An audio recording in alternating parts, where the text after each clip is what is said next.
Section 1. Incident Report CC7B, the Liverpool Anomaly.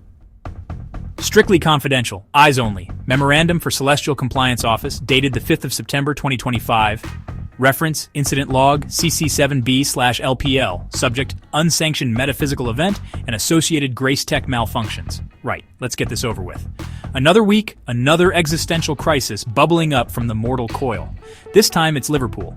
According to the preliminary reports, at approximately 8 o'clock GMT, a localized surge in what can only be described as cosmic cheekiness occurred. The Grace Tech Probability Engine, our state-of-the-art gadget for subtly nudging humanity towards enlightenment, apparently suffered a catastrophic failure. Instead of gently inspiring a few people to say, "Hold a door open," it caused every seagull on the Mersey to begin quoting Shakespeare. Badly. And with a pronounced local accent. It was less Hamlet and more ham. Let's go get some chips. The official line is that this was a minor calibration error. That's the sort of thing you say when you don't want to admit the entire system is held together by divine hope and celestial-grade sticky tape. The truth is far more embarrassing. The surge appears to have originated from a newly canonized operative, one we frankly weren't prepared for. We've traced the energy signature to the soul core of Saint Dorothy of Toxteth, or our Dot, as the locals have inexplicably started calling her. She was supposed to be managing minor miracles related to finding lost keys and ensuring there's always milk in the fridge, not orchestrating avian theater. This is precisely the kind of freelance beatification that gives management a migraine. Furthermore, the fallout was not contained. The initial glitch cascaded through the regional Grace Tech network.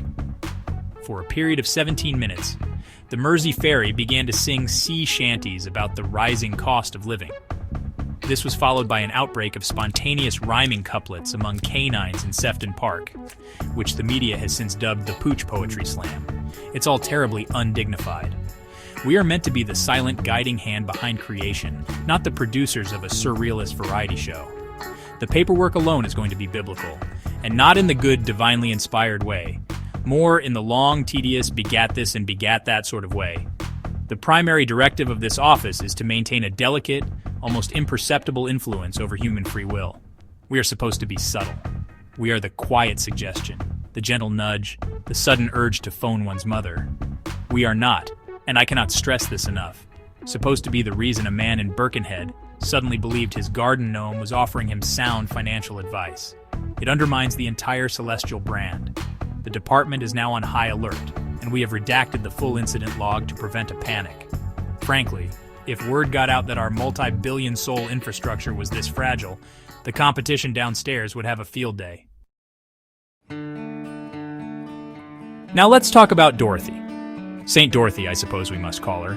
Her file is thin, canonized through a grassroots surge of popular belief rather than the official committee-approved process. Apparently, she spent her life running a community cafe and had a knack for knowing exactly who needed an extra biscuit with their tea. This, according to the new populist canonization metrics, qualifies her for sainthood. Her designated patronages include lost bus passes, perfectly brewed tea, and telling it like it is. It's all very provincial. We gave her the standard issue Grace Tech tablet and told her to keep things low-key. A classic management error, in hindsight. She represents a growing problem within the saintly ranks. A complete and utter disregard for protocol. She views the Celestial Compliance Manual less as a set of binding rules and more as a series of gentle suggestions, like a recipe where you can just swap out ingredients willy-nilly. When confronted about the seagull incident, her official response was, "Well, it cheered everyone up, didn't it, our kid? This is not the attitude we expect from our operatives. We expect deference, solemnity, and a healthy fear of paperwork. What we're getting is Scouse grit, and a belief that a good cup of tea can solve metaphysical disarray. It's charming on Earth, but utterly maddening up here." The crux of the matter is a culture clash. The angelic management, by its very nature, is ancient, ethereal, and has never had to queue for anything in its life. We operate on principles of cosmic order and hierarchical reverence. Dorothy, on the other hand, operates on the principle that if someone looks a bit down, you offer them a custard cream and a sympathetic ear. This fundamental disconnect is causing chaos. She keeps trying to unionize the lesser cherubim and has started a petition to replace the ambrosia in the celestial canteen with bacon buddies. It's a logistical and theological nightmare. Her soul core, The personal energy signature we use to track our saints is also proving problematic. Most saints have a gentle golden glow. Hers is a flickering, defiant neon that pulses to the rhythm of 1960s Mersey beat. It interferes with the more delicate instruments and has apparently been giving Archangel Gabriel a tension headache. She's not just a rogue agent. She's a walking, talking source of cosmic static. We're trying to integrate a force of pure, unadulterated Liverpool into a system designed for quiet contemplation and monastic obedience. It's like trying to run a library with a rave happening in the periodicals section. Overseeing this entire mess is Archangel Reginald. He's new to the compliance department, transferred from Seraphic Resources after an unfortunate incident involving the recategorization of clouds. Reginald is the epitome of celestial middle management. He's obsessed with key performance indicators, synergy, and blue sky thinking, a term he uses with no sense of irony whatsoever. He's a posh, floppy-haired angel who probably thinks grit is something you get in your oysters. His understanding of humanity is based entirely on spreadsheets and pie charts, which is why he cannot comprehend the Dorothy situation. Reginald's primary solution to the Liverpool anomaly was to schedule a mandatory team-building workshop on synergizing grace outputs. He genuinely believed that a few trust falls and a PowerPoint presentation would align Dorothy's chaotic energy with departmental goals. The workshop was a disaster. Dorothy spent the entire time trying to teach a group of thrones how to do the crossword and arguing that the official celestial biscuit, the plain water cracker, was a crime against sentience. Reginald, meanwhile, kept referring to his flowchart, utterly baffled as to why human-centric problems couldn't be solved with angelic-centric bureaucracy. The office politics have become unbearable. Reginald has instigated a new Soul Core Brightness leaderboard, ostensibly to encourage productivity. This has only resulted in petty squabbles. St. Francis is convinced St. Peter is polishing his core with a special ethereal cloth to get an edge. The whole thing is ridiculous. We're immortal beings tasked with safeguarding creation, and we're bickering like children over whose imaginary light is the shiniest. Reginald sees it as healthy competition. The rest of us see it as yet another pointless metric that distracts from the real work, like stopping Earth's magnetic poles from swapping places just for a laugh. The tension usually peaks around 3 p.m., which Reginald has designated mandatory mirth and muffin minute. It's as awful as it sounds. He stands there with a fixed, vacant smile holding a tray of dry, joyless muffins while we all have to pretend to be happy. Yesterday, Dorothy replaced his muffins with a plate of jammy Dodgers. Reginald looked at the heart-shaped jam center as if it were a portal to some unspeakable dimension. He then declared them non-compliant with celestial dietary standards. The ensuing argument over the theological significance of a biscuit lasted 45 minutes. This is what we've been reduced to. The Grace Tech system is at the heart of this farce.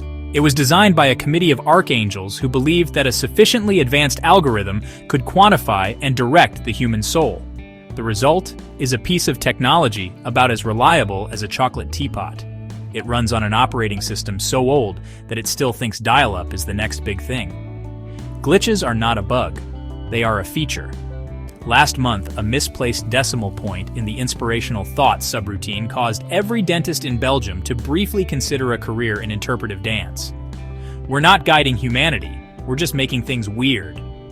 This blend of broken tech and office incompetence creates a uniquely British kind of celestial chaos. It's not a grand Miltonian battle between good and evil. It's a quiet, desperate struggle against systemic absurdity. It's saints hiding from their angelic managers in the celestial server rooms, swapping tales of near-miss miracles and complaining about the lack of decent biscuits. There's a strange camaraderie in it, a MASH-style gallows humor. We're all in this together, rolling our eyes at Reginald's latest initiative and placing bets on what surreal nonsense the Grace Tech will inflict on the world next. The latest memo from Reginald outlines his plan to streamline saintly spontaneity by requiring a 3-part approval form for any miracle valued at over 5 karmic units. What a karmic unit is, nobody knows. Not even Reginald, I suspect. It's just more jargon, more bureaucracy designed to give the illusion of control while the system burns. Dorothy's response was to file a request for a miracle to make the approval forms taste of shortbread. It was, of course, denied, but it was a small victory. A tiny, defiant act of absurdity in the face of overwhelming, orderly madness. So where does that leave us? Adrift in a sea of cosmic bureaucracy, armed with faulty equipment and managed by the clueless. The eternal struggle for the soul of mankind is, it turns out, mostly about paperwork and who gets the last hobnob. The incident in Liverpool wasn't an anomaly, it was a glimpse of the future. A future where celestial order is constantly being undermined by human spirit, regional charm, and the undeniable fact that sometimes the most divine act of all is simply offering someone a biscuit when they need it most. And if that causes a few singing fairies, so be it. It's probably more interesting than the alternative.